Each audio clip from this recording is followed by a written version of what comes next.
And greetings. Happy Wednesday. Welcome to the Steve Deace Show, live and on demand here on BlazeTV, radio and podcast. I am Steve Deace, Aaron McIntyre, and Todd Erzin.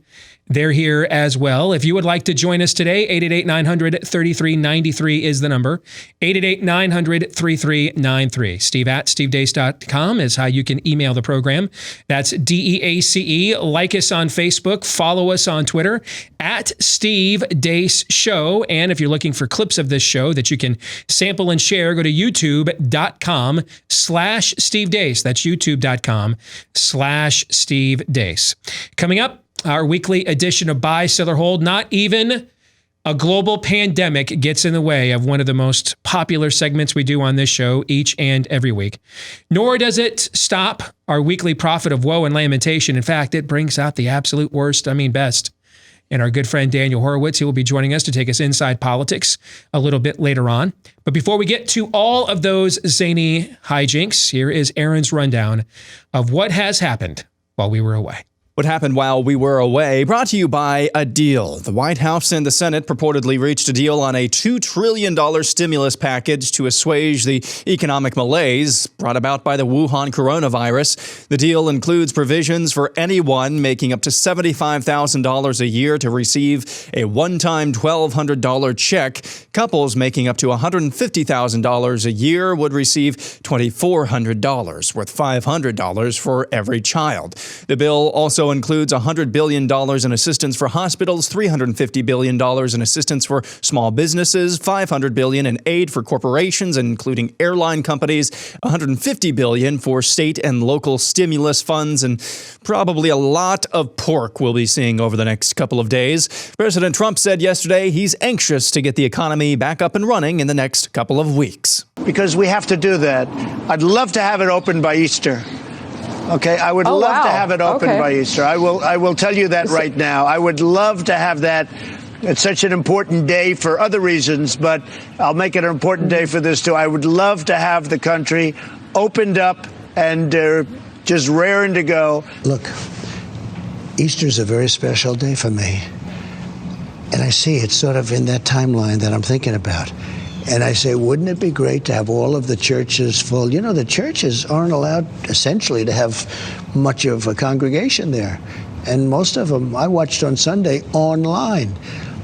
And he was terrific, by the way. But online is never going to be like being there. So I think Easter Sunday, and you'll have packed churches all over our country. I think it would be a beautiful time. India is completely locking down its country for the next 21 days due to the Wuhan coronavirus. The country is home to over 1.3 billion people. Prince Charles is the latest celebrity to be diagnosed with the Wuhan coronavirus. Back home, over 55,000 cases of the disease have been confirmed, with 802 deaths. And now, checking in on Joe Biden. Have you been tested for the coronavirus? No, I have not been tested for the coronavirus. I've had, thank God, no symptoms that I'm aware of. Doesn't mean that that can't happen. Up for the next round of primaries, including... I have not talked to any individual. Excuse me. You know, you're supposed to cough into your elbow. I don't know, sir. I learned that actually covering your White House. Actually, that's true. But fortunately, I'm alone in my home. But that's okay. Now, all of a sudden, he is being tough on China. He's making sure. And now he's being soft on his xenophobia in the past. So I just can't figure the guy. It's like, I don't know. It's like watching a yo-yo. I shouldn't have said it that way. It's like watching. It feels that way. I want to ask.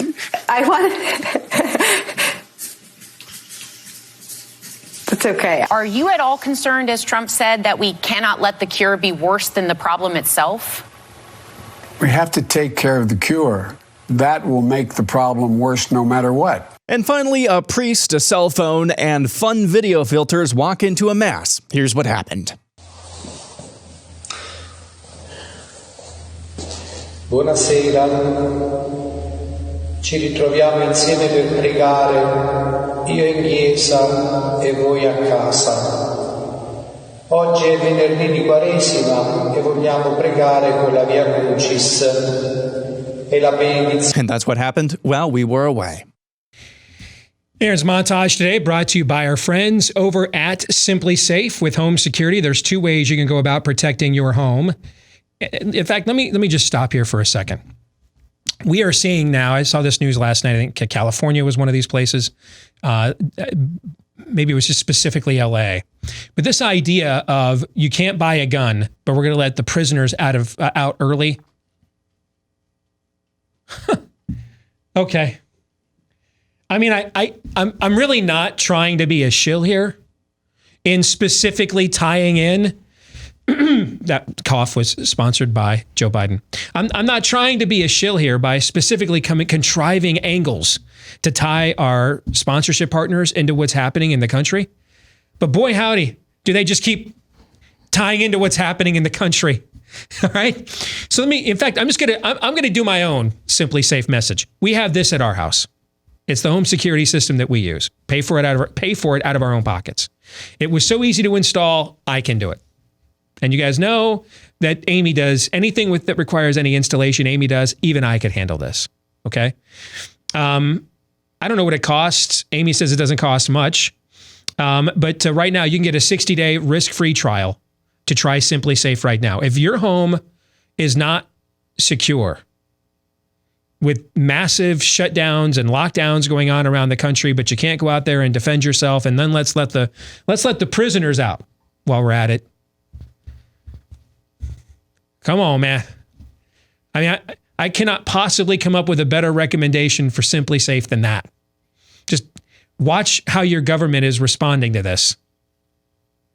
Protect yourself. Go to simplisafe.com/truthbombs. Here's the other thing too, where it's handy, is when not saying this happens at my house.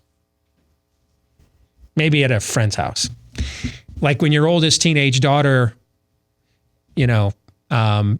has her boyfriend come over. You get video surveillance and stuff like that with SimpliSafe. It's got other ancillary accoutrements as well. Again, not saying that it's been used for such means at my own home, but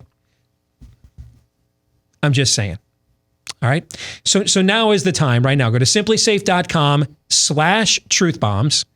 simplisafe.com/truthbombs. You'll get free shipping and a 60-day risk-free trial. So you've got nothing to lose. 60 days risk-free, free shipping at simplisafe.com/truthbombs. You're not advocating people use it in the way that you just described. You're just saying it could be. One could. One could. Like if you're on vacation and your oldest teenage daughter stays behind because she's got a full-time job, can't get the time off, and, you want to know if the boyfriend comes over while you're gone. Again, these are just, it's an option. That's all I'm saying. These are just options. Value added. That's a good way of putting it, Todd. Thank you. So here's where we're at now in this debate. Several of the key questions that we started asking on this show well over a week ago, that a good number of people lost their minds that we would dare ask, including a portion of you in this audience, frankly. That we just thought we have a right to ask questions like this because we don't have the answers. And we're making a lot of, far-reaching, sweeping policy recommendations, reinventing our way of life based on assumptions that have yet to be questioned. And remember when we started asking those questions, I told you those first couple of days, we might not like the answers we get. We might not like the answers. This all may be necessary, if not more.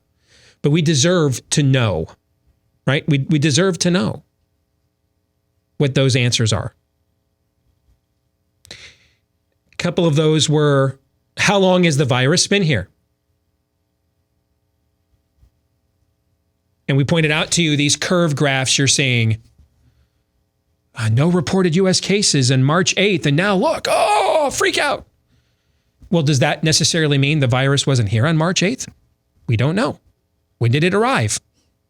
First recorded case was in Wuhan, China, that we at least know of. I assume the Chinese are lying about that, but that they're at least willing to acknowledge was November 17th of last year. They didn't notify the World Health Organization for 2 more months.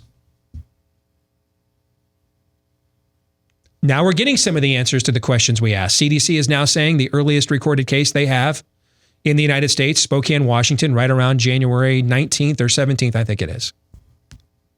And it's a man who traveled from Wuhan, China.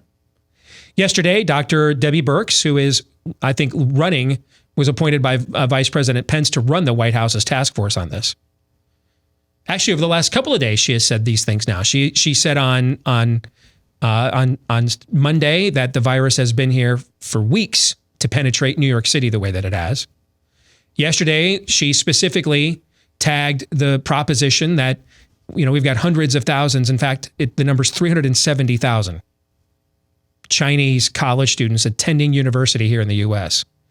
And hundreds of thousands, or 300,000 of them, came back from Christmas break, and their government lies to them too. These are all things we were talking about in this show well over a week ago. I wrote about in my piece on the Blaze on Monday. And again, it's not because I'm an expert. It's because I want to know what the truth is. And I'm using common sense to ask questions, as we've encouraged you guys to do. And I am greatly encouraged now. I have seen a sea change in my inbox in the last week. Now, so many of you are now asking critical questions I haven't even thought of, frankly. I mentioned to you yesterday, the number one reason I thought to compare flu and pneumonia seasons and that data of hospitalizations and mortality rates and economic or socioeconomic impact was because you guys in the audience were asking me that question. I hadn't even thought of that one on my own. So thank you for that. And now what we are seeing is a lot of those questions that we're asking are getting answered, and answered in ways that frankly don't justify what we are currently doing to our way of life. And if you want further proof of that, you can see that the academic community is now turning on itself. We already told you about Dr. John Ioannidis. We told you about his Stats News piece last week. We told you about his peer-reviewed white paper yesterday. We walked the audience through that on yesterday's episode. There is today in the Wall Street Journal a whole different Stanford University study that is saying that the death rates, mortality rates just are not there to justify what we're doing. They're just not. And then I know you've read through this one, Todd, as well, so make sure I'm getting this right. If you prorate this data based on the trends we're seeing in the data we have right now, you're talking about a mortality rate of 0.01% of those who contract the disease. And almost all of them would be either people that are elderly or with multiple pre-existing conditions, right? Is that what that study says? Yeah, which brings the hysteria. You can't compare this to the flu. That means you can compare it directly to the flu in terms of season to season, not necessarily who the flu affects, not the pathology, but the socioeconomic impact. The policy, yes. There's a piece today in the Washington Post written by the director of the Center for Infectious Control. I think it is the same epidemiologist at the University of Minnesota that was on Joe Rogan's program a couple of weeks ago that a lot of you urged me to listen to, and I listened to that whole thing. He's actually worked for the last 5, if I'm right about that, this gentleman's worked for the last 5 administrations, including this one. And that piece, I think, does a very good job of balancing the calculus that the president is looking at now, the medical consequences with the socioeconomic ones. And this one does that. And it points out that what we're seeing in other countries is that if you look at countries that have gone on complete lockdown like Spain, and you go in countries that have not done complete lockdowns like South Korea, you're not really seeing there any difference in the infection rate. You're not really seeing it. There's not really any evidence that shows just mass quarantining hordes of healthy people will just make this thing go away. Progressive Valhalla, Sweden, right now is totally running counter to all this, is not locked down anything. Here's why I believe that is happening.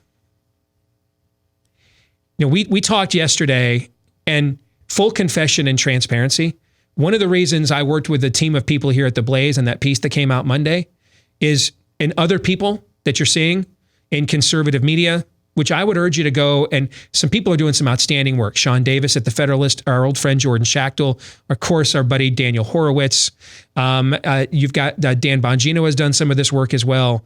just asking a lot of good questions. Has iron ever sharpened iron better? Agreed. In your experience? I told not in my career, no. And we're not like sitting around just, smelling each other's farts here. We're not just assuming that because we want this stuff to be true. If you know anything about Daniel Horowitz, he doesn't let you get away with that, first of all, okay? He even wants to ask you questions we don't need to know the answers to. God bless him. All right. Okay. Like right now, he's like looking at the 4th ward of the Edinburgh province in Scotland. Okay. All right. To see if he can figure it out. Okay. We didn't just take. We're not doing the conservative version of the Imperial College study. Let's just take the narrative we want and just run with it. And I'd urge you to go follow all those people, share all their work, ask all the questions that they're asking, as well as us. Well, a lot of this was done, I frankly, under the presumption that we would have to provide a lot of political cover for the president to eventually say it's time to return to normalcy here. Well, lo and behold, on Sunday night, the president just went there on his own, instinctively. All right, and so this debate has accelerated by several days, if not weeks, of where I thought we were going to be in this debate, because we were sitting here game planning this on our own show. Correct. Right? All right. And what I did tell you was going to happen after the president went there, though, has occurred. The hysterics are going to become worse now, because this is now a political game of poker. It's a political game of chicken. See, I believe you're seeing Oxford University came out in the Financial Times yesterday. That's not a right-wing publication, by the way, folks. Oxford. Where's Oxford located? In what country? That would be the UK. The UK, which is who's located? The Imperial College is located there too.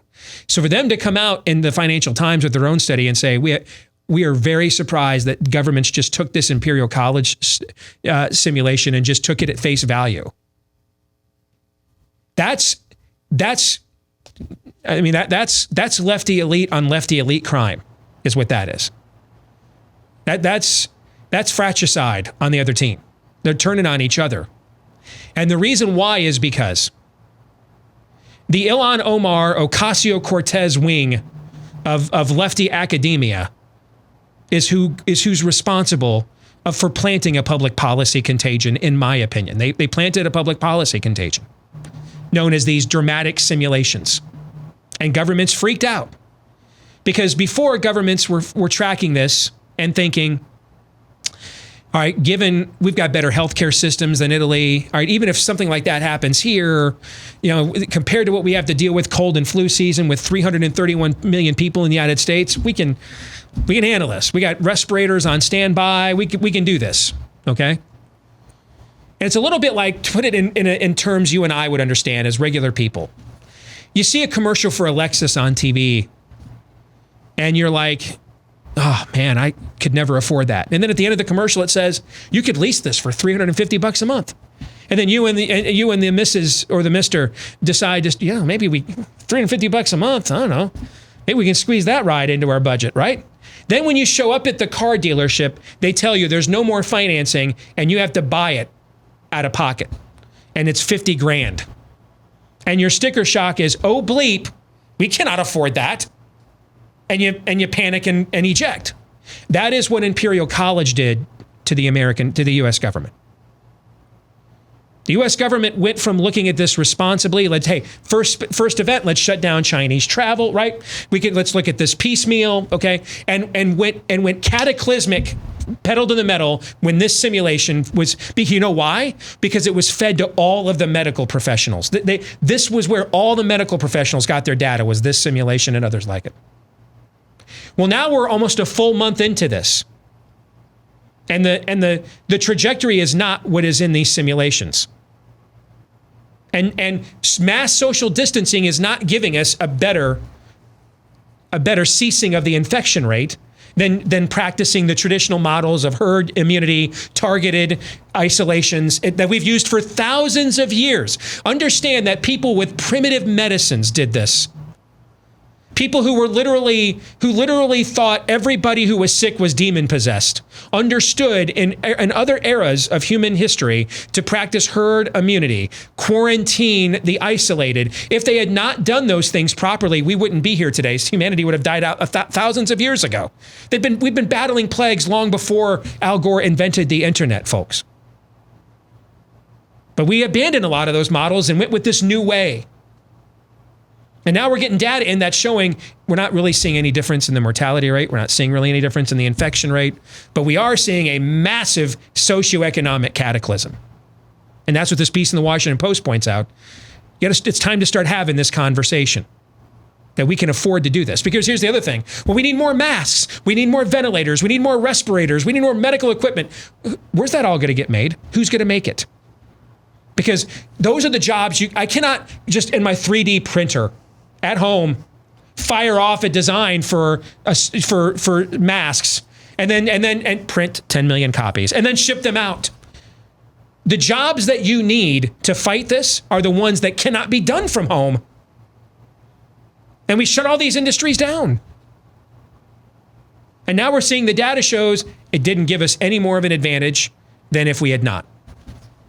And so now lefty academia is turning on itself. Make no mistake, Stanford University doesn't agree with us on global warming, and neither does Oxford, and thinks we're all a bunch of rubes. I promise you that is true.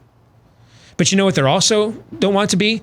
The ones that at the end of this are get the blame for causing 30% unemployment, mass suicide rates, family dysfunction, great depressions. They don't want that on their conscience either. Because if they're wrong on this, we're never going to listen to them on the stuff they want us to listen. We're not going to listen to them later on 57 genders.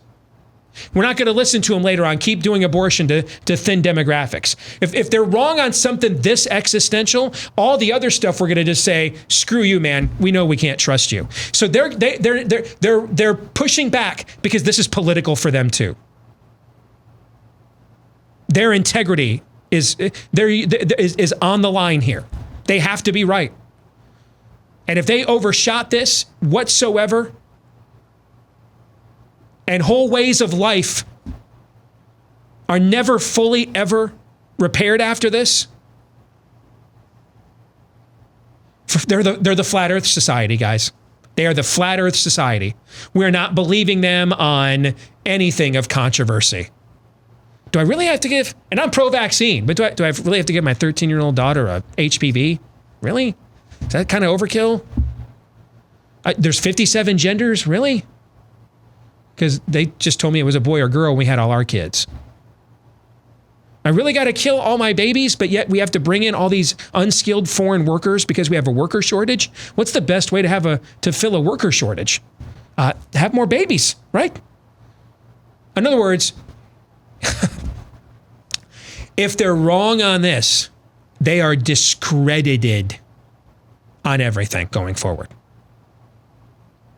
And so now the Nancy Pelosi wing of academia is beginning to push back on the Ilhan Omar, Alexandria Ocasio-Cortez, Rashida Tlaib wing and say, you guys are going to freaking knife us based on the trend lines we are seeing. So that's the first political war that's happening. After the break, we're going to talk about the other one.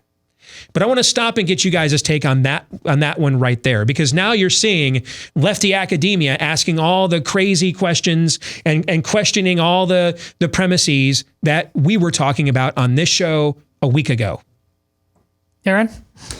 First thoughts are, what needs to happen in order for the powers that be to have enough cover for them to do what needs to happen?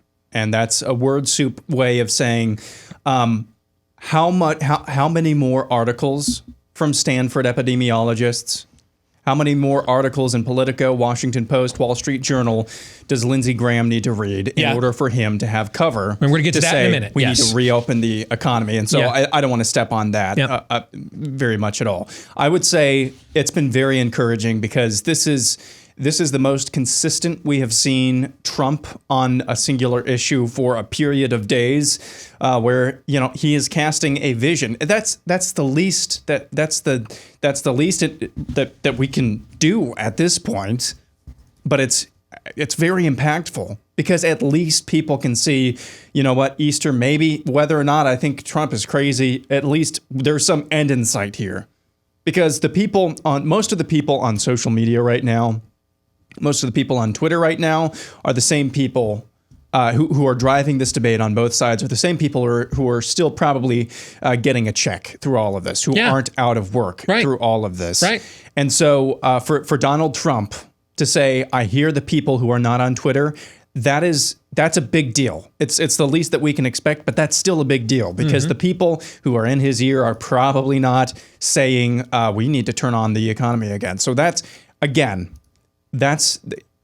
major development, and I'm glad that we're actually skipping over some of the forecasts I think that we had in our minds as far as how this was going to play out politically, and getting right to Trump is at least listening to the so-called little guy. Here's another way that the left is deathly afraid of becoming the flat earth society.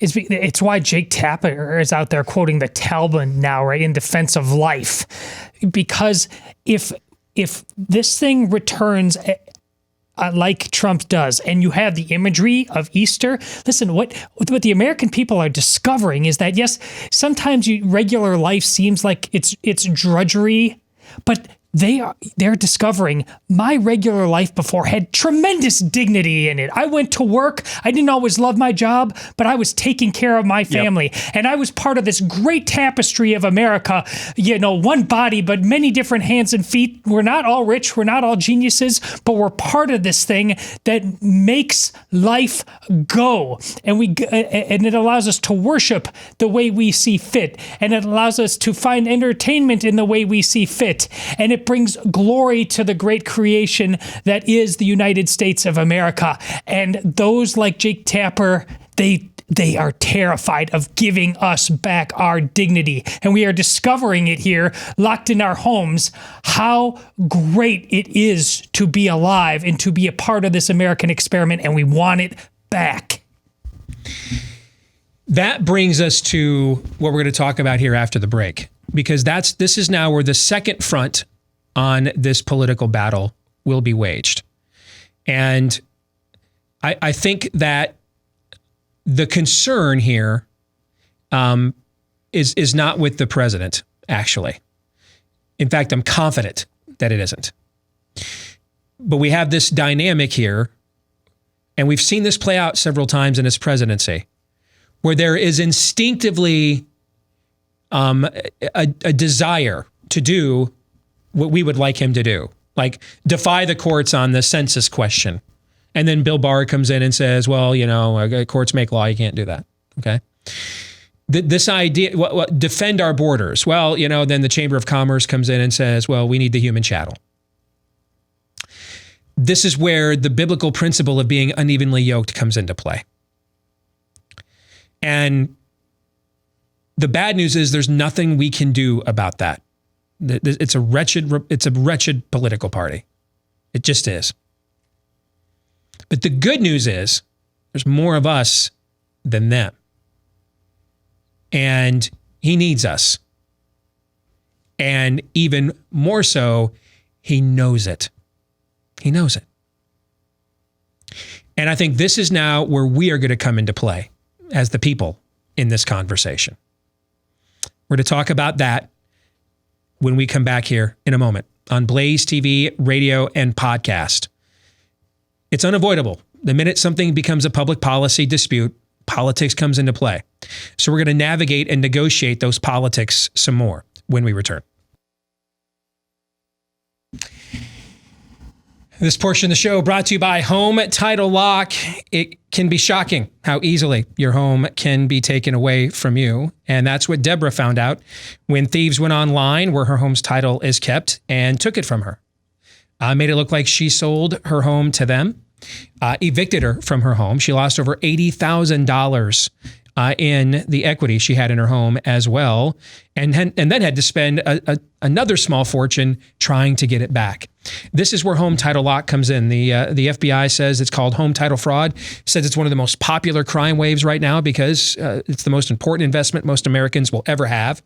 We've all got our home titles pretty much online where they can go on there, scam their way in, hack their way in, or even if they can't take your title away from you, make it look like that you've signed it over to them and then liquidate your equity and stick you with those payments at the exact same time. Your bank can't protect you. Your mortgage lender can't either, but home title lock will. Register your home at HometitleLock.com right now and enter Steve for 1 month of free protection. HometitleLock.com. Enter the promo code Steve for 1 free month of protection at HometitleLock.com. That's HometitleLock.com. Promo code Steve. So we have now entered into the political phase of the coronavirus debate. And we were always going to enter into this phase. We just got here quicker than we all thought we were going to. And here's what I believe you're happening, or what I believe you're seeing happen. We talked about the first part here in the last segment. Academia now is politically beginning to turn on itself. Please don't confuse the terms vicious with cataclysm. It's a vicious virus. People that do get the worst of its symptoms are taking, even though there's a high recovery rate, a lot of times they're taking weeks to recover. Okay? It's nasty. It's a vicious virus. Do not underestimate that part of it. Okay? And haven't we said that too from the day we started covering this full time? Yes. Right? Okay. Do not just as we are now responding to the political overreach to this virus. Don't politically overreach the other way to it either. Okay? That's what I really liked about the Washington Post op-ed they published today. It really attempts to try to look at this as objectively as it can from a data perspective on both sides of this debate, because they do have to be balanced.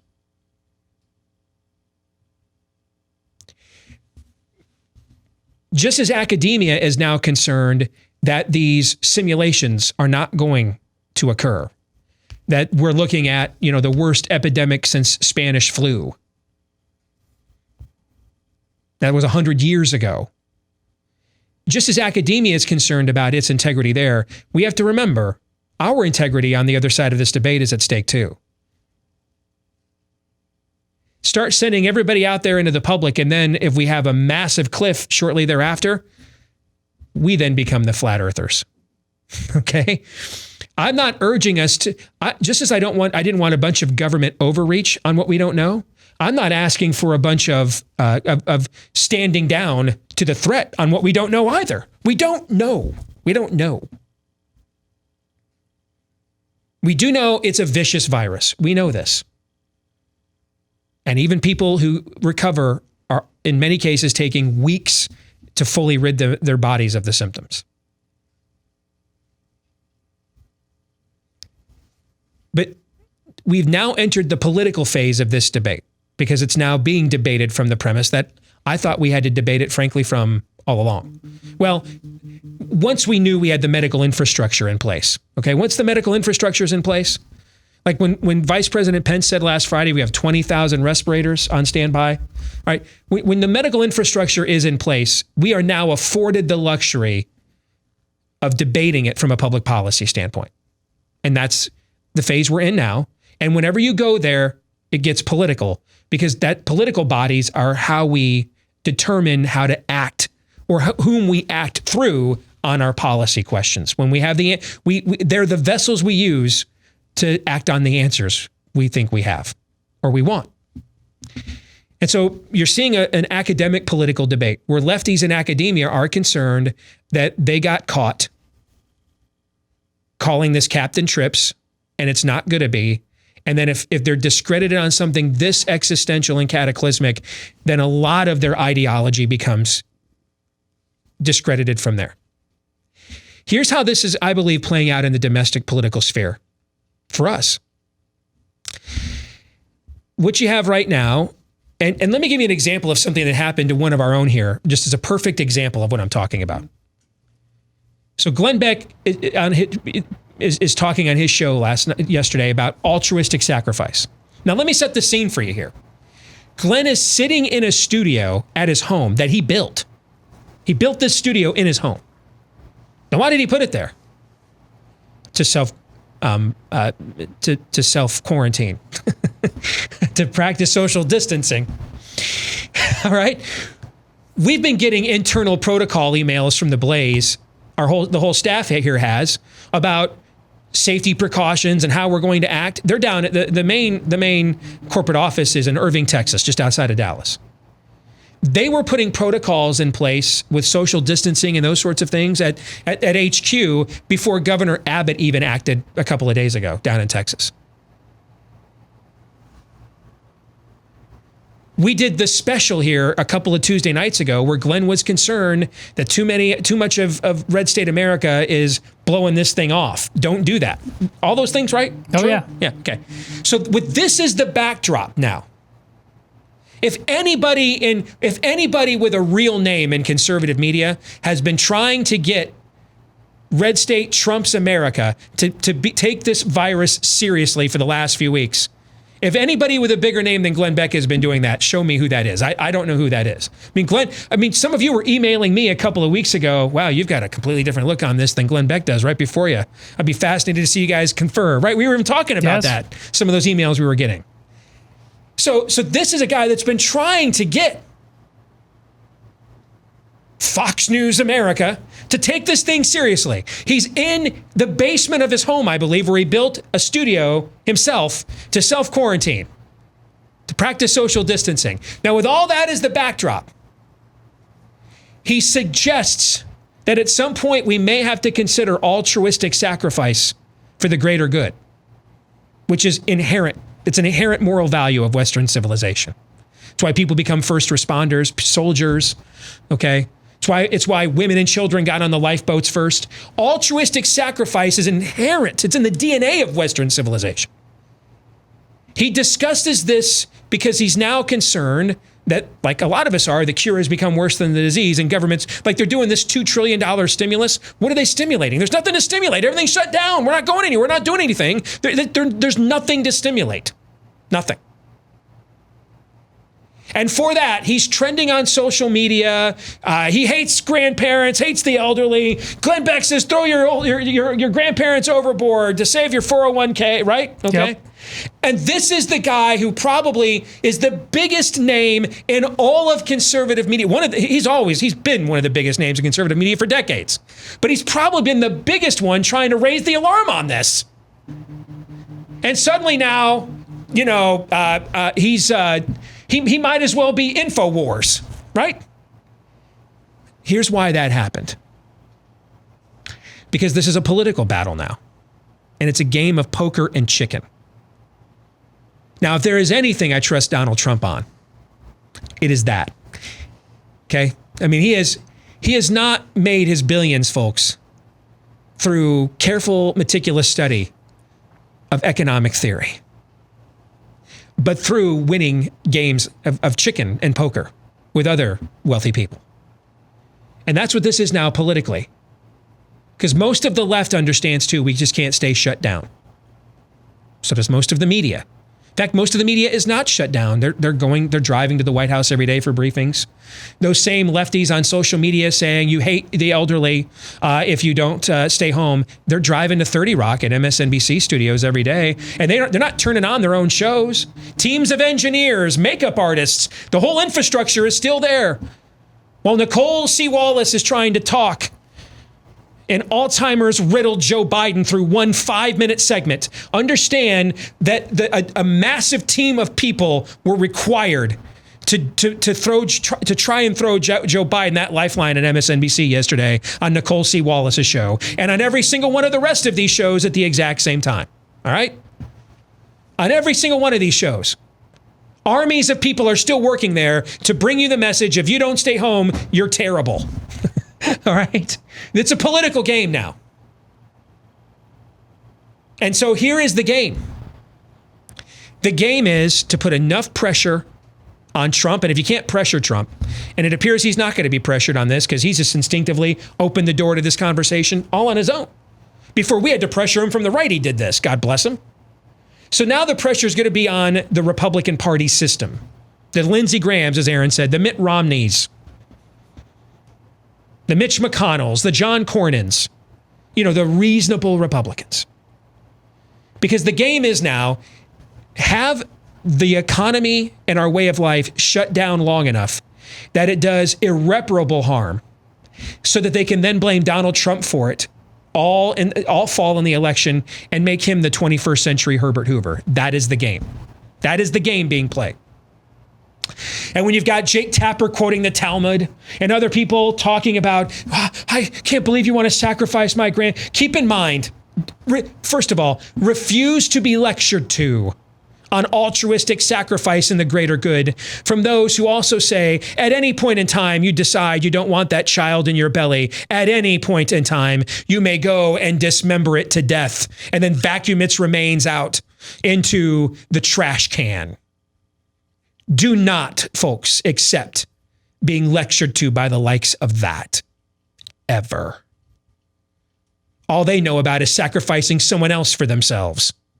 They would know altruistic sacrifice if it handed them a $1,200 stimulus check.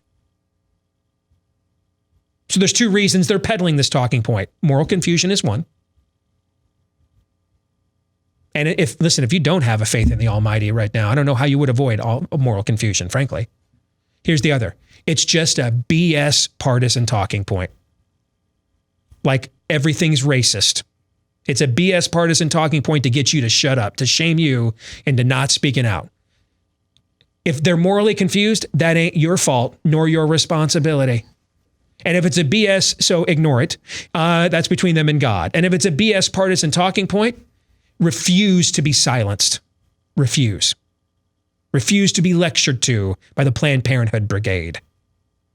Hell no. Hell to the no. Because that's where your talking point is from. Hell. So I'm sending it back there. You can go to hell with that talking point. Nope. Not doing it. Now here's the gamble. Here's the gambit though on the president's end. He needs to open this country up incrementally before they hang the collapse that they basically caused with their own hysteria, demanding he do something. He needs to open this thing up incrementally before they hang him with their own hysteria. But he can't do it early enough that we still aren't really completely have more of it. At least, well, we're never going to have a complete handle on what we're dealing with there until it's over, right? But he needs to have more of a handle than what we've got right now. So he can't do it too early and he can't do it too late. He's got to do it just at the right time. And this is now where we come in. He needs a lot of prayer because he can't do this. He can't message this as, in the end, we can't go bankrupt, because that messaging is how they'll turn on him and make him look heartless. He needs to message this from the greater cost that we are paying as a society, which he's doing right now. But they're going to bait him into making it not about that, to get him to make it more of a shallow conversation. So he needs a lot of prayer and he needs a lot of support. You need to keep calling. Several of you emailed me saying, man, that switchboard is busy. Keep calling it. Keep sending emails. We're praying for you. We got your back. You were elected. You were entrusted with the will of the people. And we're going to trust you because you trust us. And as long as you trust us, we will trust you. You got our back, we'll have yours. Because the game is now going to be about seeing if you can get the Republican Party system to kneecap Trump, like it has done several times in his presidency already. Hey, we're not going to have any more trainee soldiers, Pentagon says. Yes, we are. We're going to leave Afghanistan, Pentagon says. Maybe not. We're going to secure the border, Chamber of Commerce says. No, we're not. Right? How many times have we seen this? Sure. This same game is going to be played now. And the goal of the lefty media is to pressure the reasonable Republican constituency or reasonable Republican faction into paralysis long enough for this to do irreparable harm so that when they do finally open this thing up, it can't possibly recover in time for Trump to win re-election, and they turn him into Herbert Hoover. While they go to their convention in your home state and get rid of dementia-riddled Biden and put Andrew Cuomo in there instead, America's new sweetheart governor. Mark my words, that's exactly what this is about right now. It's what it's about right now. And the more they deny it and the way they deny it, and the names they'll call you, you're a conspiracist. That's just complete horsebuck. You don't believe any of it. That's just confirmation that that's what this is about. Everybody knows we can't keep doing this, given the numbers we're seeing. They all know this. Lefties like going to their Hollywood galas too. They like college football too. They like it too. They like going to concerts and stuff too. Their kids like prom and graduation too. They know this. So this is now a game of chicken. How long can we keep this thing shut down so that we can put the noose around Donald Trump's neck when it's over, and he gets no credit for getting us out of it, but instead gets branded as Herbert Hoover for overreacting to the hysteria and panic that we actually caused. That is the game that is now being played. Your ballless, testicularless Republican Party is going to be caught in the middle of this. That's why seeing columns in places like the Washington Post, that matters a lot. Because I can promise you, no one in Senator Romney's office read my piece at the Blaze. I promise you. And no one in Senator Lindsey Graham's office read Daniel Horowitz's piece at Conservative Review yesterday. I promise you. And nobody at John Cornyn's office is, or I'll go with his own senator, Lamar Alexander. Nobody at Lamar Alexander's office is reading Sean Davis's stuff in the Federalist, who lives in Nashville. I promise you. But they're all reading what's in the Washington Post editorial pages. And so if the Washington Post op-ed is saying, hey, we got to start having this math, that's good news for us. But that is where the political battle is at. Keep letting him know and letting your neighbors know on social media you got his back, and keep letting the White House know that as well. Hour 2 is next.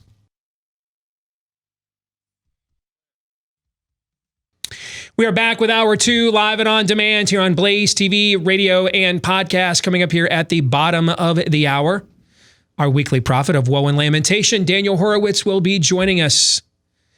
Don't want to miss that. 888-900-3393 is the number. 888-900-3393. Steve at stevedeace.com is how you can email us. That's DEACE. Like us on Facebook. Follow us on Twitter at Steve Deace Show.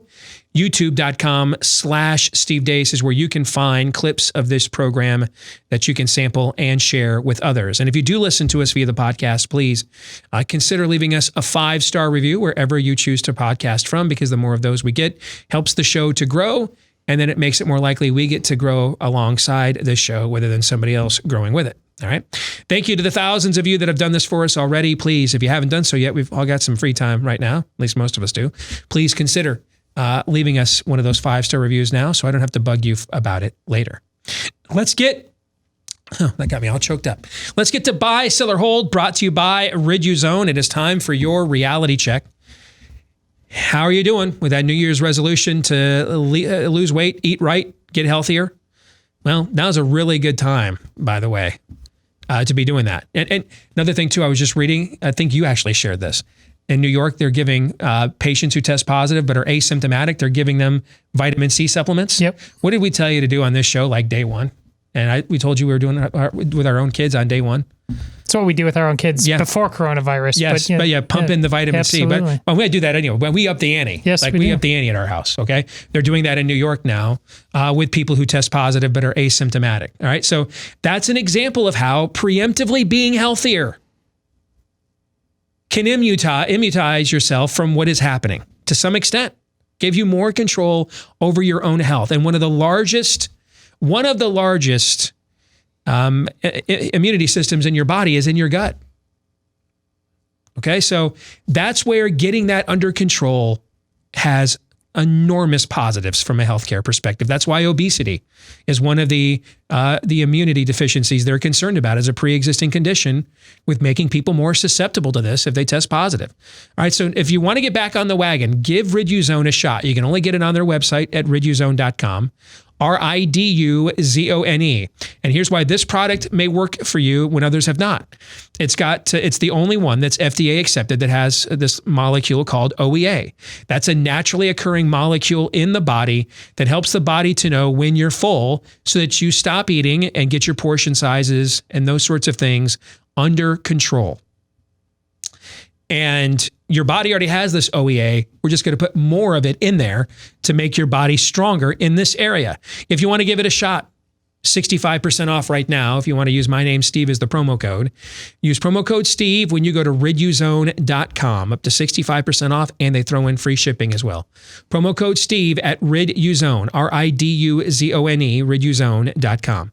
Let's get to buy, sell, or hold. Aaron has, with the help mainly from you in the audience, a series of propositions and predictions that you and I, Todd, are going to decide, are we buying that? Are we selling that? Once per episode, we will permit you to put a hold, but if you do it for any reason other than that is so beneath contempt, we should not even dignify it with an answer. You have violated, even in these perilous times, you have violated the dude code. In fact, I would argue that during these perilous times, the dude code needs to be almost in a state of martial law. So if you see a test pattern, it's because we immediately decided that Todd or I called a hold, and the other two understood that you must be taken out back and flogged. That just can't happen right now. Aaron, go ahead. All in, baby. Yes. Indeed. We'll start with Chia Jesus. Oh, gosh. Alpha and Omega 3. I have no idea. Some of these names where you guys come up with these. Remember Chia Pet? Chia. I do. This is like the third or fourth time we've had this person's suggestion on the show. I have no idea why they named their name that way, but it is what it is. The media continuing to cry wolf will erode public trust to the point that future natural disasters will see inflated death tolls as people disregard warnings. These increased body counts will bolster climate alarmist claims. Oh, I think you saw that with this. I'm going to buy. I think you saw this with this. You were racist. Trump was a racist you didn't have to overreact. Didn't have to stop travel to China. And then at the same time, why isn't he overreacting to this at the exact same time? All right. I mean, I think there's little doubt about this. How many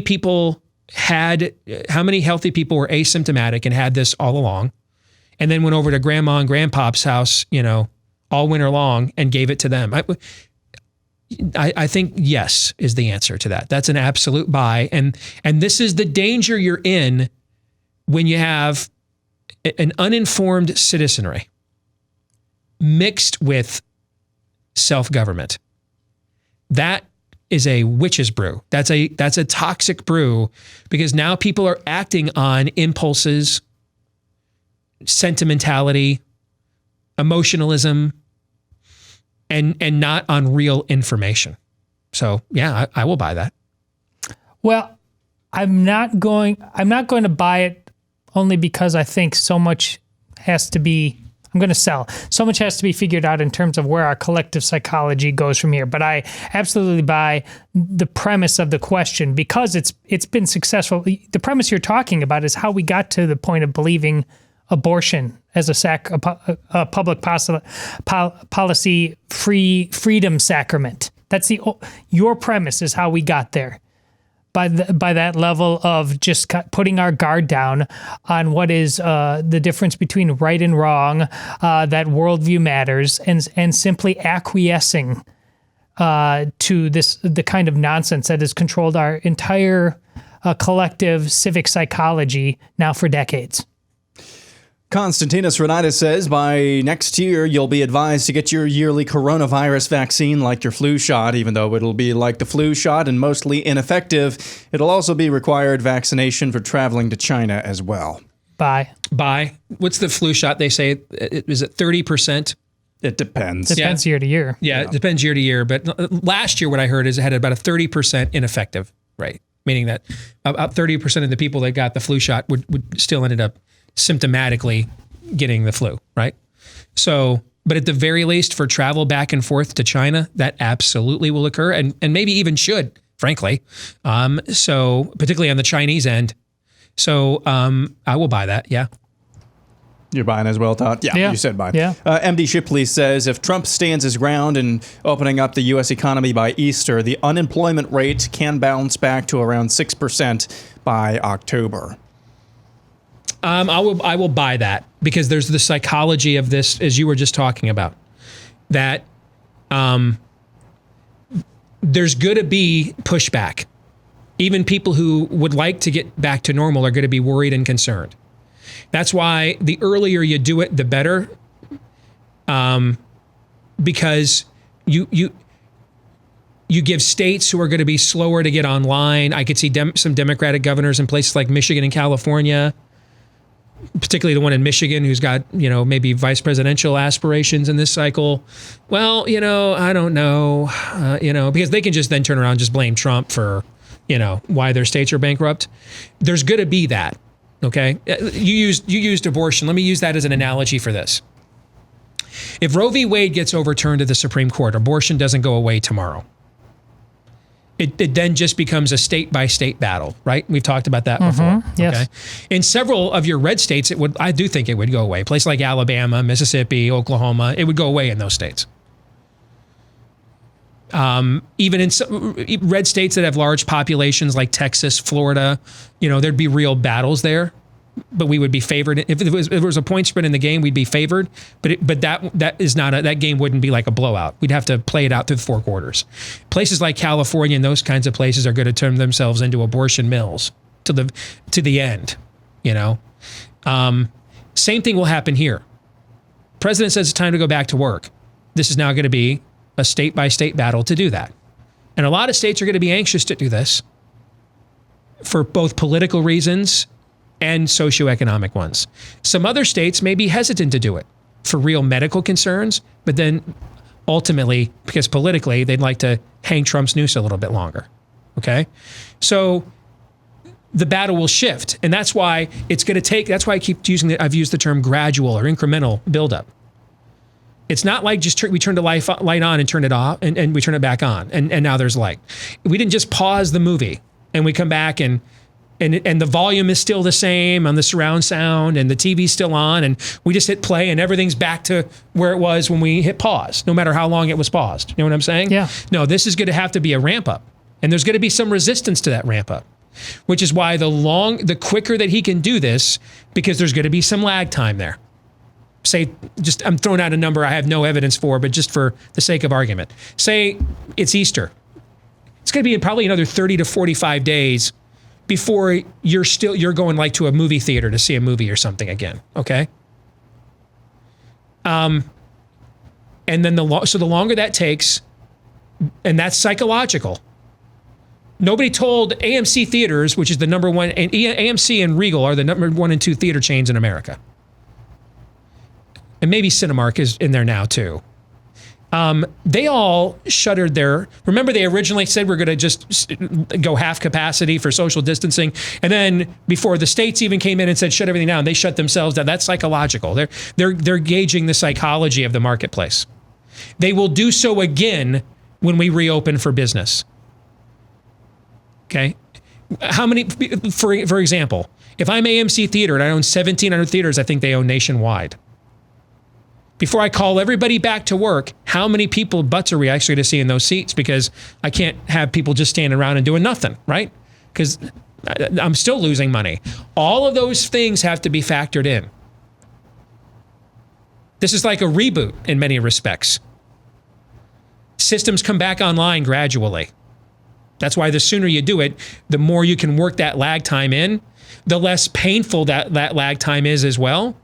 Because if you want to target it and say, all right, some manufacturing and stuff, regardless of the healthcare cost, has to come back online right away, because that's where we're getting our healthcare infrastructure. Meaning that because we need the masks and stuff so much, we just have to risk exposing the workers, because that we can't fix the sick we have now without these supplies, right? Some of this will be prioritized. And then you may find, hey, we you know what, we've got this infectious area, we can't get it under control. The amount of industry and stuff that comes out of New York City, guys, is massive. If they can't, you can reboot the whole economy. If you can't get New York City sane, you're going to have to outsource a lot of those hubs and decisions that are made in its financial sector are going to have to be made some places elsewhere. This is going to be a ramp up process that might even take the entire next quarter. And that's why I go back to what I said last hour. That's the political game that is being played now. Get Trump to hold off doing this late April, middle of May, late May. Now your lag time is late June, early July, mid-July. You've tanked the whole next quarter. So that's the battle that's being played right now. That's why I'm going to sell on this, only because that 6% number, it seems like you're asking that with a degree of relevance towards the past. And we're going to get back to that mattering again. But within this next year, for political reasons or otherwise, it's almost immaterial. It's what you're trending towards. It's how you are healing. And all of a sudden, a number that's larger than 6% that would have felt like a death knell under normal times, as long as you're trending towards improvement, it's going to have to be read with a different set of eyes and ears. And I think that's what Steve is saying. Mm-hmm. That's well said. TB says Black Mirror update will speak at CPAC before Steve does. Bye. You know what, man? I don't know. I've had conversations and stuff with people that I have not talked to since May 3rd, 2016, when Donald Trump became the presumptive Republican nominee.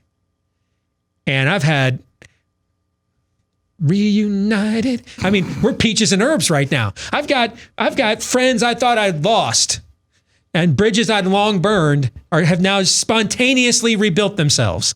Okay. So this has been a fun trope on our show. I could foresee a time here in the near future where it may be retired. Okay. I mean, guys, I agree. I actually agree. I'm right now like leading the charge of the light brigade right now. Okay. Telling my audience, call the White House, have the president's back. I don't know.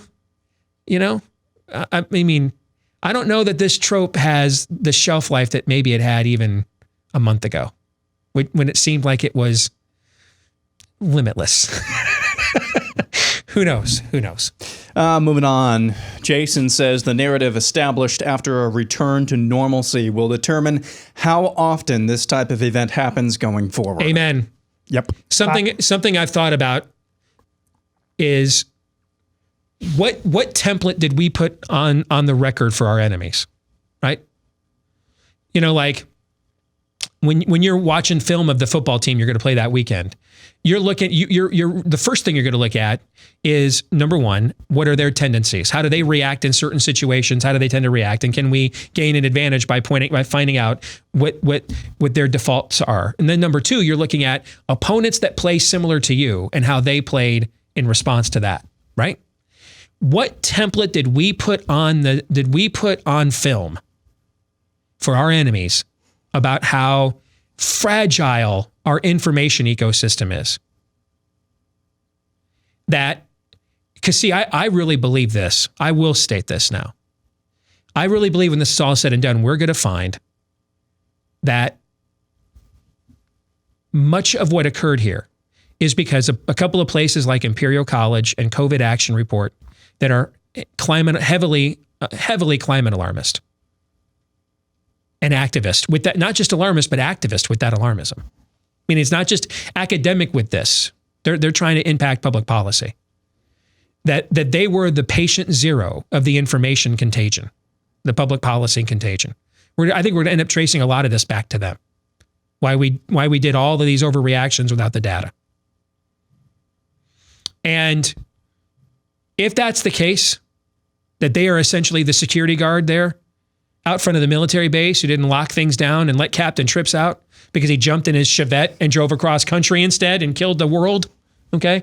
If that's the case, what we showed our enemies is that our information ecosystem is in a very vulnerable state. We can easily be infiltrated. The amount of confirmation bias, circular reasoning, the self-pleasuring, the ideological self-pleasuring circles that those who control the flow of information are eager to have satiated and satisfied, how they will just jump on and glom on to things. I think that is a major concern going forward. Major concern. Because if we know anything about warfare in all of human history, whoever controls the flow of information has control. there were other reformers, church reformers, before Martin Luther came along. They just didn't have Johann Gutenberg inventing a printing press so that they get their information to the masses. And so when the church didn't want to hear what they had to say, they could just, burn them at the stake and then dig up their ashes and burn those. And nobody knew, right? Millions of people didn't even know about it. But now all of a sudden comes a Johann Gutenberg with a printing press, and now Martin Luther can get his information, his polemics, his takes on things into the hands. He controls the flow of information now. And so he can get his take on things into the hands of the people before the church's massive bureaucracy can even act. Now whole villages know what Martin Luther thinks before Rome can act. And our information ecosystem is in a very, you want to talk about our manufacturing base? We need to address that, yes. You want to talk about outsourcing all of our antibiotics and everything else to China when this is done? Absolutely. But let me tell you what I think this is exposed as our number one vulnerability in a geopolitical standpoint.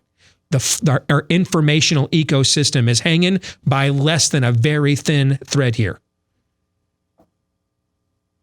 And that's something I think the Xi's and the Putins and the Islamic jihadists of the world have probably taken great note of in these last couple of weeks. And rightly so. Listen, for progressivism in terms of an ideology, there's a contrast to its tactics, which in football language are remarkably conservative. They get away, they've managed to establish that terrain Steve is talking about because they are that team that just runs the ball and runs the ball and runs the ball and never gives up, and they know you're going to tire out in the fourth quarter because they know your linebackers are Mitt Romney. And they've known that for a long time. Right. Dick Butkus is not, and Mike Singletary aren't coming downhill. No, you got linebackers who are contact averse. Yes, you're not looking. Your guys aren't looking to rearrange people's orthodontal appointments. Your linebackers are waving ole, okay, and they're trying to take guys out at the knees to avoid contact. Can I give the audience an example of what I mean by this? Let's say that this is not a Chinese bioweapon, all the other theories, that it really just is a virus in Wuhan that got out of control. Let's just say that, okay? And the timing just so happened to coincide with China getting bruised in a trade war with Trump and China getting lit up in its own financial sector in Hong Kong. I still think that's as likely as anything else. But it doesn't mean it wasn't weaponized. Yeah, let's just stipulate to that, okay? Let's say a year from now, Trump gets reelected, man. He's got the wind at his back. He won the popular vote by a couple of points, right? America's humming. He's not Hoover now. He's FDR, man. He's FD freaking R now, all right? And he's going to reset the electoral board like FDR did with the New Deal. And it's success. If you're China now, and now America's amping up its manufacturing base. We're producing 80% of our antibiotics here instead of letting them do it. You're taking a hit if you're China now. Because here's the other thing, too. Other nations are saying that maybe we do have to do business with the United States instead of you because they're kicking your ass. Why wouldn't the Chinese then, if they didn't do it now?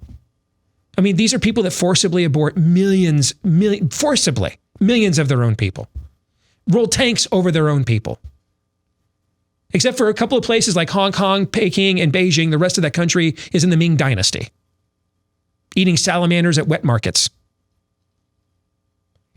Why wouldn't they then in the future, a year from now, just, even if it wasn't a real virus, but the rumor of one, the rumor of another one, and this one's worse, right? What? Seeing how we reacted, why wouldn't they do something like that? I mean, Putin spent how much money trying to manipulate with bots on Twitter, turn people against each other in the 2016 election, right? Why isn't he just sitting over there thinking right now, dude, a year from now, we'll just throw out a rumor of a virus, or maybe we'll just give him one. Dude, he was in the KGB. Think he doesn't know how to do it? He ran it. Think he's going to do a black op like that? No. We just showed our ass to all of our enemies and showed, don't worry about taking us on head on. Don't take the U.S. military on head on and get wiped out. Just feed our media a narrative that it wants. and they'll do all the dirty work for you.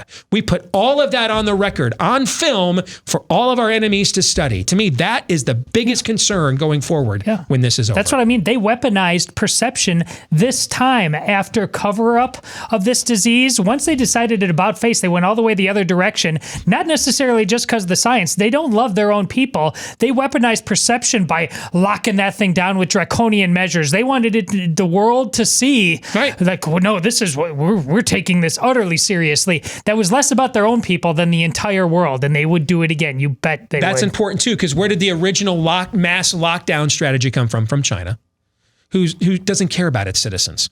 South Korea, who does, didn't do that. Japan, who does, didn't do that. That's another excellent point you just made. And yeah, that's the foreign policy. That's the foreign policy threat, depending on what the narrative or what the response is coming out of this. Whenever, but this is why I tweeted over the weekend that the left in this country and around the world is going to, no matter what, when this thing dies down. When this thing dies down, they are going to use this to point to everyone and say, hey, look, statist control over your lives really does work, and you should listen to us more and more, which is why at the end of this, the narrative has to be established. If it is indeed not as lethal as what those projections are, the narrative that's the narrative that has to be established, not the statist control over your lives actually works. That's the narrative that we cannot afford to have happen either, because the next time some mutation of the rhinovirus, of some strain of the rhinovirus comes along, they're going to nickname that the Death Valley possum virus and name it something really scary and try to whip everybody up into a lather again. And that's, I mean, if we're not careful coming out of and this, why time it in the fall? Yep. All the fall sporting events, kids going back to school. That's a massive economic boost time in America. You kill the Christmas shopping season on the heels of that, where the majority of retail business in America, because that would be one of the biggest hits China would take if we went back to manufacturing textiles, right? How many of your clothes at every big box store you go and buy, where are they all made? In China. What if they're made here instead? Why wouldn't they just crush our Christmas shopping season, which is where a majority of all retail business in America is done just during that time of year, from October to the end of the year? Why wouldn't they just crush it with wars and rumors of wars, except now it's viruses and rumors of viruses? Why wouldn't they just do that, seeing how eager we are to turn on each other and cast our own narratives for stupid political power, when by and large, with limited exception, you get very little difference in policy depending on which party wins. Very limited. Before Trump, we've borne that out how many times?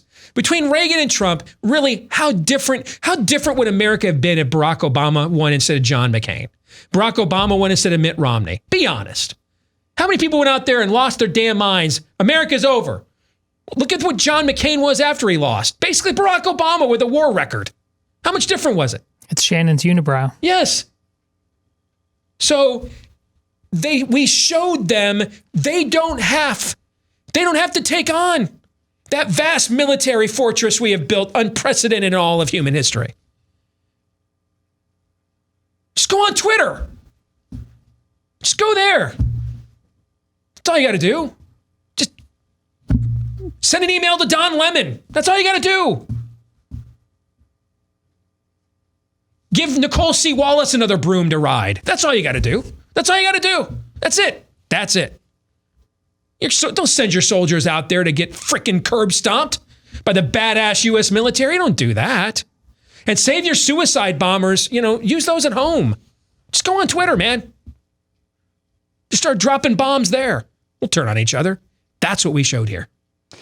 All right, let's finish up with something a little bit more fun. Russ Salerno submits his top 5 most influential video game consoles of all time. Number 5, Sega Genesis. Number 4, Super Nintendo Entertainment System, so that's the SNES. Number 3, the PlayStation 2. Number 2, the Atari 2600. And number 1, the original Nintendo Entertainment System. Now, this is a debate America needs to have. Yes. But can you put that graphic up there? This is like when people, I've said this before, when you ask me, who was the greatest president ever? What's always been my answer? George Washington. Why? Because he was first. And if he sucked, would we have not had another of? Right. Right. Okay. So guess what should be number one? Atari 2600. I agree. Because if that blew chunk wads, there wasn't going to be the rest of these industries. You and I are old enough to remember that was like a force of nature when it came into our homes. Oh, yeah. Okay. I mean, that was like the internet. For our generation, it was the Atari 2600. I have as fond memories of playing River Raid as I do of Mike Tyson Punch-Out. Yeah, and Pitfall. And Konami's Double... Well, actually, that was on NES. But yeah, I know what you're saying. I'd put the NES then number 2 after that. But I'm with you on the PlayStation 2. The leap the leap that the PlayStation 2 took graphically and everything else really helped to spawn the generation of what we're seeing now. All right. And that's what helped Microsoft decide to get into the game and everything else. So I'm with you on having the PlayStation 2 number 3. But I'd switch the order of 1 and 2. I mean, and I wouldn't even, it's not even, to me, it's like number 1 and then there's like a chasm, because Atari 2600 was in the early mid 1980s what the internet was to America in the mid to late 1990s. It changed everything. Changed homes, the way we lived. It changed everything. Agreed. Okay. See, the 2600, the Atari 2600 was the one on this list that I'm like, I don't know about that. The rest of the list I completely agree with. Just because I can't keep all the Ataris straight, and I don't think I've ever even played that one. It essentially was the original. They had other Ataris, the 5200, 70, but the Atari 2600 was the original one. And that changed everything. You play Pac-Man at home. Granted, it was nowhere near as impressive, but still, it was flipping Pac-Man. You had to play it at home. I know. All right, we'll come back. Our weekly prophet of woe and lamentation is next. Stay tuned.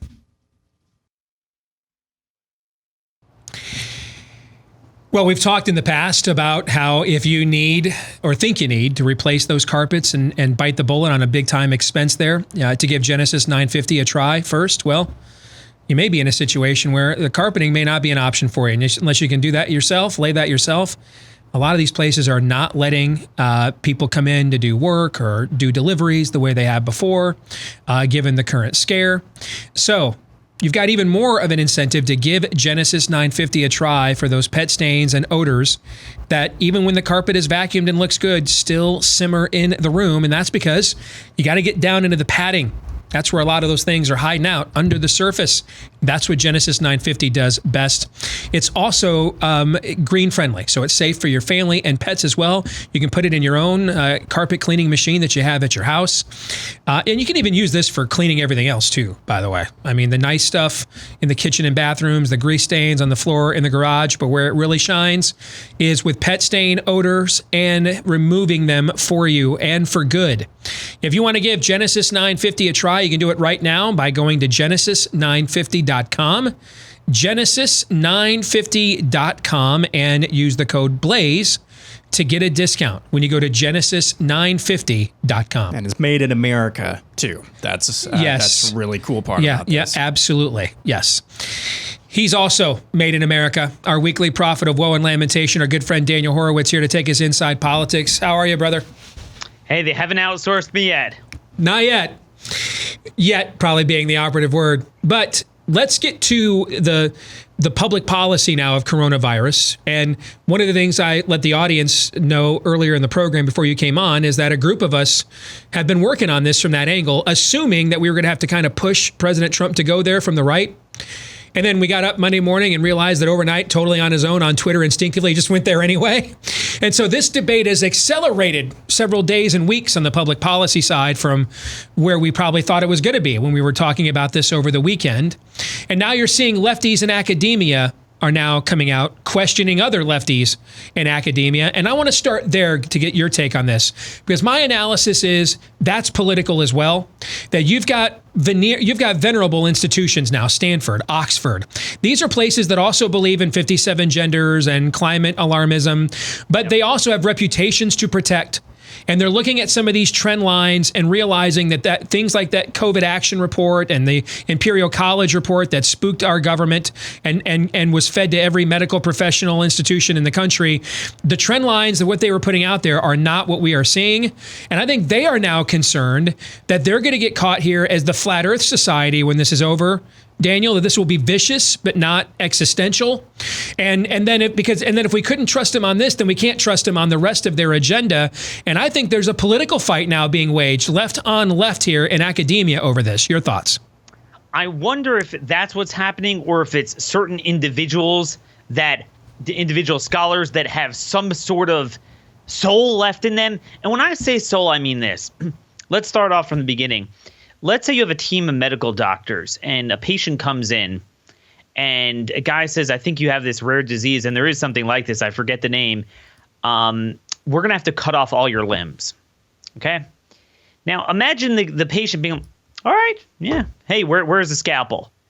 Okay, now, if you're a normal patient or you are one of the other doctors, you're going to be like, wait a minute.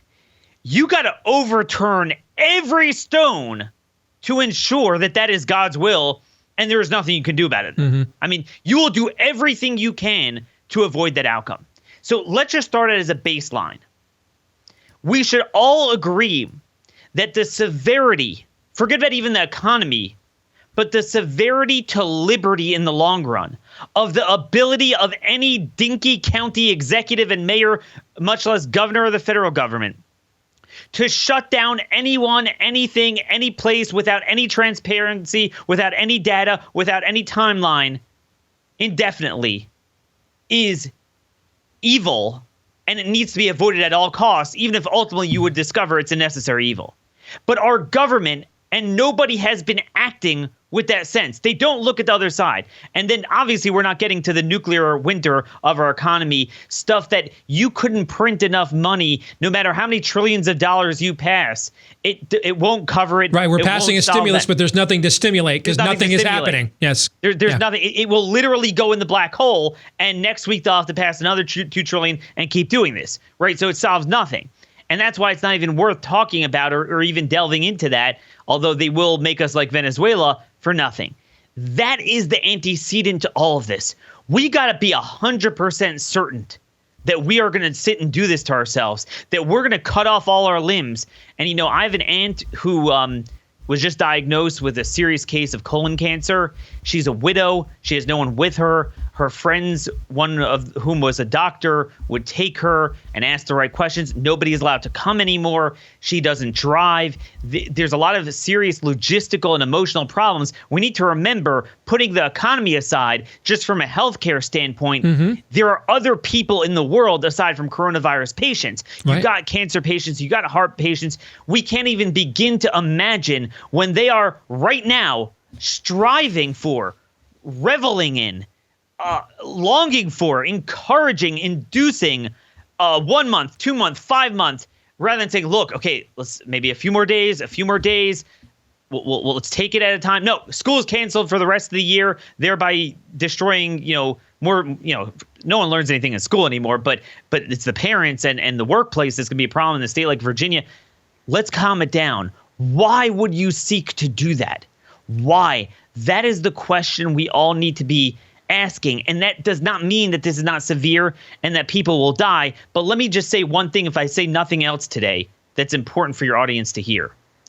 For those who say that somehow you are not pro-life if you don't care about, we need to save every single life, you can go straight to hell. You know why? Because you and those very people who are saying that garbage were the very same people who couldn't give a darn, Steve, in early and mid-January, when we could have actually stuffed this and blocked it. We had God knows how much travel from Wuhan. Right. They'd have called you a racist for trying to stop it, is what they would have done. Yeah. And Trump probably would have done it earlier, but he, the airlines, the industries, and the race hustlers got all over him, because even when he did it, which was too late in the end, they were all over him. Pelosi, as late as February 1st, was pushing to denude him of any authority to ban travel. That is when we could have done it. I'm sorry, but because of your policies, liberal, tyrannical, anarchist schmucks, is why whatever baseline of 2, 3, 4, 5,000 deaths we're inevitably going to have, that is baked. Whether we would have gone on lockdown or full bore or somewhere in the middle, which is really where we need to be, that would have been baked. They have no evidence that what they are doing now, especially going from severe distancing to full lockdown, has any value add at this point. Mm-hmm. Here's the other political battle, I think, being waged, a colossal game of chicken. I think this is a game of poker. Now, even at times, I've been my most skeptical of Trump. If there's anything I've ever trusted him at, it's a poker table, okay? Because this is how he built everything, his brand, his fortune, his TV show, his empire, his presidential campaign is playing this game. And here is the game, I think. And the game is, even most lefties wish their kids had senior proms, wish they could go to their kids' ball games, right? You're living there in a state that votes like 60% Democrat, right? They go to their kids' games, their kids' ballet recitals. They like going to University of Maryland sporting events and watching the Orioles, right? Not everybody doing this is a bunch of right wing gun toters, right? They like just the porn shops, right? Well, that too, okay. So they understand we cannot do this indefinitely. And Governor Cuomo hinted at this. It's funny, your buddy Ron DeSantis is getting hammered right now for saying what Governor Cuomo said yesterday. It was a mistake to send the kids home from school to further expose the elderly. It doesn't make any sense, okay? And so there's a game of chicken being played right now where they are trying through the media, I believe, to make it, they want Trump to wait to restart this, to ramp it up incrementally and little by little get us going again, to hold off for as long as possible so they can then turn him into Herbert Hoover, because if you wait too much longer, this is irreparable between now and November. And you turn him into Hoover and blame him for the hysteria and the panic that you caused. Okay. Yep. And then Trump's gambit is he knows this. He obviously knows this. That's why he's instinctively acting and doing what he's doing that we're supporting.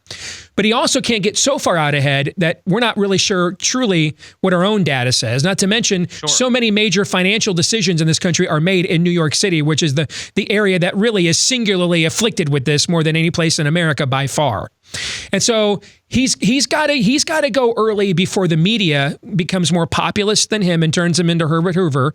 But he can't go so early that he risks exposure we don't yet know about. And this is the political game that is right now being played. And I think it's going to play out in relatively short order, like in the next 2, 3, 4 weeks at the absolute most. What are your thoughts? Absolutely, and I think his messaging needs to be one day at a time. The chemotherapy in terms of the economic, human, and liberty toll is devastating, that you wouldn't want to administer it any longer than you need to. So you don't just say, hey, I'll put you on chemo for 2 years straight. Well, let's see, we take CAT scans, we try to work with you. That needs to be the messaging. But Steve, here's where the leverage is. Here's where I see it going. And this is what we need to mobilize in. It's time for our listeners, our grassroots, to get state legislators involved, because this is going to play out at a state level. What a lot of people are forgetting is the federal government really didn't do anything.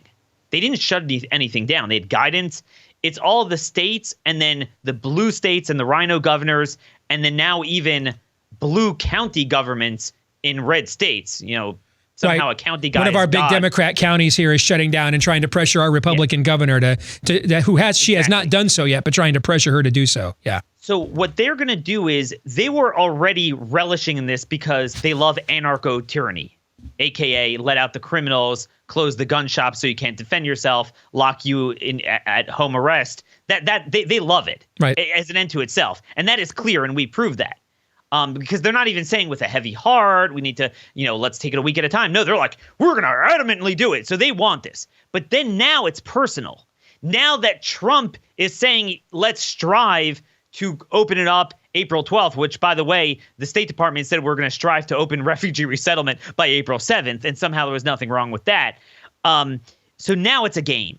Now they're going to be like, my theory is that these SOBs are going to go ahead and even when they know that there's no need for it, they're going to continue clamping down just to spite him. And what people need to do is the state legislatures need to get involved and say, wait a minute, you are not God. We want to have strong leadership in a crisis time, and you don't want multiple cooks in the kitchen. But then again, frankly, there's 50 governors and hundreds of local officials making their own rules anyway. Right.